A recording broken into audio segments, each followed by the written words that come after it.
Buenas noches, abogados y compañeros. A nuestro grupo le toca hablar sobre el capítulo 1 del libro de razones del derecho de Manuel Atienza. Estos son los integrantes del grupo. Mi nombre es Gabriel Caleb Salgado Cepeda, con un número de cuenta 2019-100-850. Para iniciar con lo que es la exposición, empezaré con el tema de cuál es el ámbito de la argumentación jurídica. Em, la argumentación es una parte especial del razonamiento jurídico. Las respuestas que ofrece un investigador a una cuestión jurídica no son verdaderas ni tampoco son falsas. Solamente pueden ser consideradas como mejoras correctas o más adecuadas para resolver un problema. Dentro de estas, ¿cuáles son los ámbitos de la argumentación jurídica? Pues la teoría de la argumentación tiene como objeto lo que es la reflexión. Obviamente lo que es las argumentaciones que tienen lugar en el contexto jurídico, también lo que es el principio pueden distinguirse tres distintos campos de lo jurídico en que se efectúan las argumentaciones. Hablando más de lo que es la argumentación jurídica, entendida como un discurso argumentativo ético, solo es posible si se ejerce en un Estado de Derecho en donde la democracia constitucional y por ende deliberativa, en las que hace posible y necesario dar razones a los actos de de la juridicidad de la comunidad. Y la sentencia judicial como una argumentación, tendremos que saber que un argumento es un conjunto de enunciados en el que un subconjunto de dichos enunciados constituye lo que son las razones para aceptar otro de los enunciados que los componen. A los enunciados que constituyen las razones se les denomina con la palabra premisas y al enunciado que se pretende apoyar con eso se les llama conclusión. Los enunciados son expresiones lingüísticas de las que se pueden decir que son verdaderas o falsas porque se proponen informar acerca de algo. También lo que es el orden en el que aparecen los enunciados en seno de un argumento resulta totalmente irrelevante.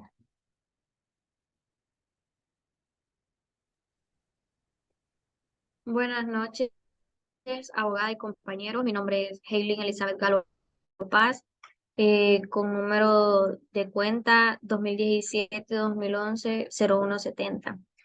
Yo les voy a hablar sobre qué se puede considerar como una validez deductiva. La validez deductiva describe argumentos que son tanto fácticos como lógicos. Cualquier argumento que no tenga hechos que sean realmente ciertos o que no sean lógicamente sólidos no pasarán la prueba como un buen argumento. Es importante poder determinar si un argumento es válido o no, porque los argumentos inválidos eh, son malos y no deben aceptarse. Si está escribiendo un artículo argumentativo, debe asegurarse de que sus argumentos sean válidos. Hay dos cosas que hacen que un argumento sea válido. Número uno, que los hechos deben ser correctos. Y número dos, que el análisis de los hechos deben sostenerse lógicamente. Hay un ejemplo les voy a plantear que en el hecho número uno nos dice todos los que van a la escuela definitivamente obtendrán un título. Hecho número dos, John va a la escuela.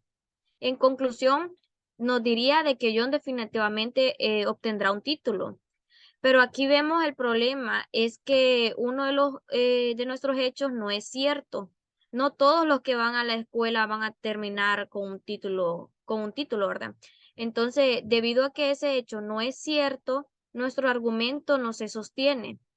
No podemos concluir de que John definitivamente obtendrá un título solo porque va a la escuela.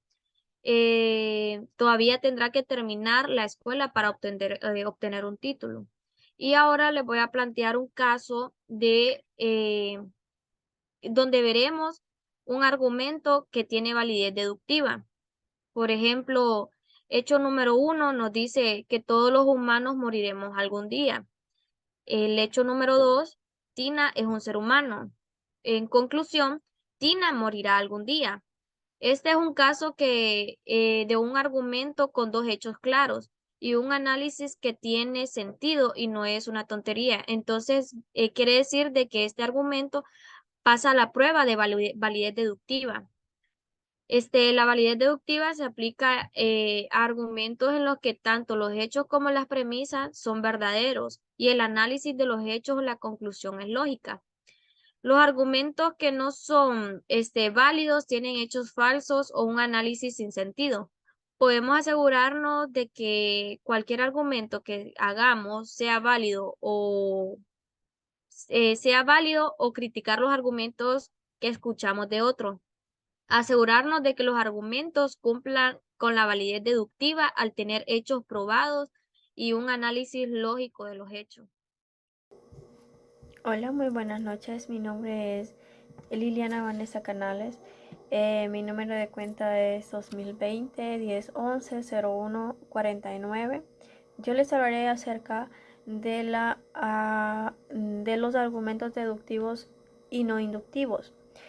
Para ello, haré un breve resumen explicando cada uno de ellos para tener un mejor entendimiento. Y asimismo venimos y resumimos que en el argumento deductivo es aquel que va apegado a la realidad, a una falacia verdadera. En el inductivo lo analizamos como aquel que va originado a una falacia falsa. ¿Qué queremos decir con esto? Que un ejemplo claro sería que en el deductivo venimos y decimos lo que está originado a la verdad. Por ejemplo, las personas vivimos en un planeta. ¿Es algo verdadero? Porque sí es cierto, nosotros somos personas y vivimos en un planeta. Sería un argumento deductivo. Un argumento inductivo sería aquel que decimos que no es verdadera. Sería, existen más planetas, pero no hay vida en ellos. Aquí es donde estamos explicando estos dos argumentos, pero en el material se nos presenta una pregunta que los dice cuál es la diferencia entre el argumento deductivo y no deductivo. Así venimos y decimos que el argumento deductivo es aquel que se genera cuando pasamos de lo general a lo particular, en el que se genera un nuevo conocimiento, sino que se refuerza por las posiciones que ya se conocían con anterioridad. Para ello, debemos mantener la información correcta que se encuentran en las premisas, al pasar de lo general a lo concreto. Primero se tiene que identificar la teoría principal, el dilema principal y asimismo identificar las leyes principales para poder crear esta premisa, y siguiendo con una serie de pasos para concretar y extraer una conclusión general. Pongamos un pequeño ejemplo y diríamos cómo identificar las leyes principales para poder crear esta premisa, y siguiendo con una serie de pasos para concretar y extraer una conclusión general. Pongamos un pequeño ejemplo y diríamos como premisa número 1, las personas en prisión han cometido un delito. Esa sería la premisa número 1. La premisa número 2 sería Carlos está en prisión. Tenemos dos premisas. Si venimos y establecemos la conclusión, sería Carlos es un delincuente. ¿Por qué? Porque Carlos está en prisión, ¿verdad? Pero el punto clave es identificar el argumento deductivo que siempre va originado a una verdad. Si Carlos no hubiese cometido alguna falta o algún delito, Carlos no estaría preso. Entonces lo identificamos como conclusión: Carlos es un delincuente, por ello está en prisión. Este es un ejemplo de el argumento deductivo. Y lo dice también que la relación en la conclusión de la premisa es muy fuerte, puesto que salvo el error judicial. Como un error judicial, no sabemos realmente qué delito pudo haber cometido Carlos. No sabemos no sabemos si realmente pasó un delito, si se hizo correctamente una investigación. No sabemos el motivo, qué fue lo que pasó. Simplemente tenemos las dos premisas y tenemos una conclusión. ¿Todas las personas están en la cárcel porque cometieron un delito? Ya sabemos que no, que siempre pasa excepciones que pueden conllevar a un error y la persona ya va a dar a cárcel. Asimismo, venimos y decimos, las personas que están por cometer un delito pueden ir a la cárcel. Sí, es una posible conclusión de un argumento deductivo. ¿Por qué? Porque si cometemos un delito, infringimos la ley, es claro que vamos a ir a dar a la cárcel. Y si decimos que Carlos está en la prisión porque cometió algún delito, es cierto, Carlos cometió el error y por ello está en la cárcel. Estos son algunos de los ejemplos que yo les quería hacer mención para venir y entender qué es el argumento deductivo y el argumento inductivo, y asimismo tratar de explicarles un poco de cada uno de ellos con un claro ejemplo de lo que está establecido en nuestro material de estudio. Asimismo, los dejo con mi compañera para que les siga explicando el siguiente. Muy buenas noches, compañeros. Muy buenas noches, abogada. Mi nombre es Roger Antonio Galeano Pérez. Número de cuenta 2019-2011-0234.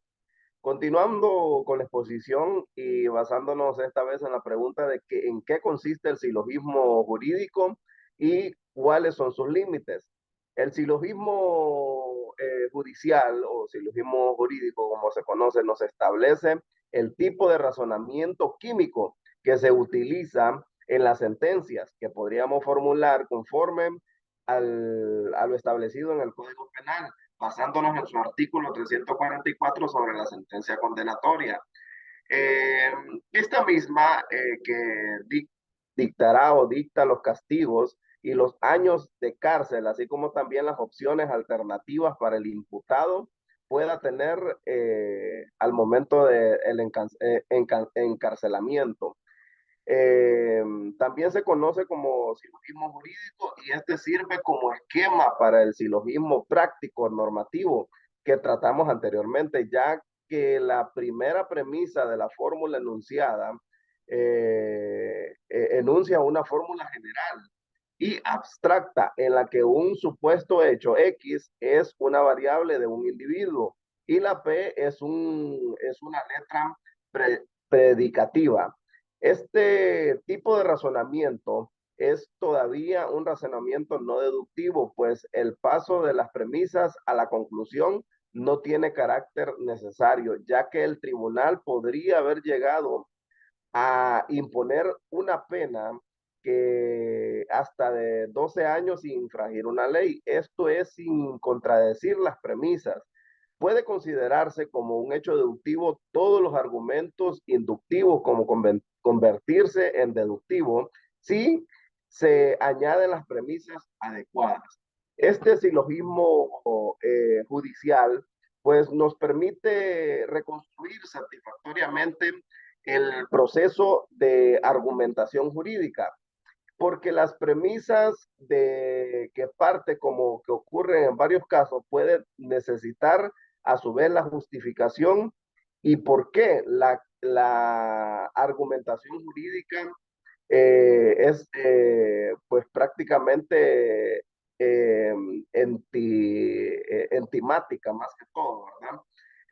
Ya que es el nombre que recibe un silogismo en el que se ha suprimido alguna de las premisas o la conclusión por considerarse obvias o implícitas en el enunciado. También se conoce como el silogismo truncado, por lo que la aplicación de una de las reglas, es decir, que en la medida que es una aplicación de la pauta general a un caso específico, no habiendo ningún otro sentido intangible que pueda predicarse en un juicio que es correcto o incorrecto. Asimismo, lo establece este silogismo jurídico.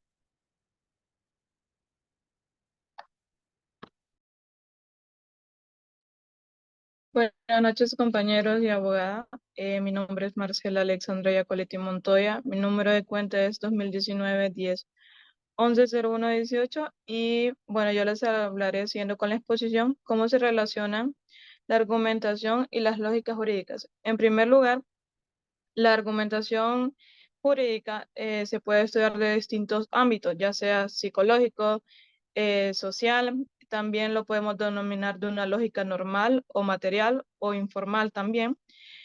¿Por qué? Respectivamente, la argumentación jurídica se basa más en una investigación que uno tiene que realizar, muy diferente a lo que es la lógica jurídica, ya que la lógica jurídica se utiliza a través del razonamiento, pero la lógica jurídica también se le conoce como la lógica del derecho.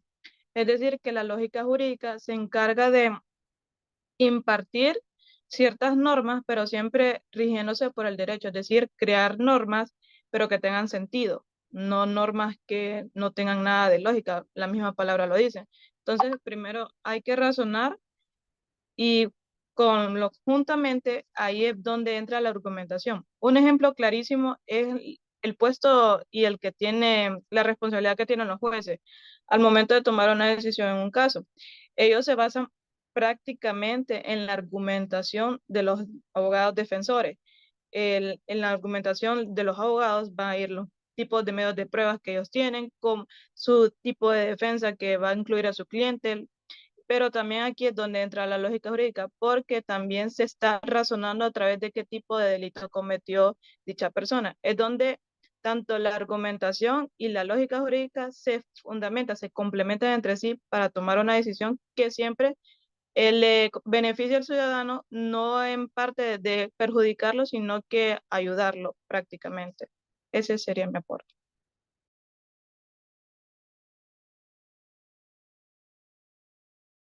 Bueno, buenas noches, abogada, compañeros. Bueno, mi nombre es Stephanie Pantoja, soy de Tegucigalpa y bueno, a mí me tocaron lo que son las conclusiones.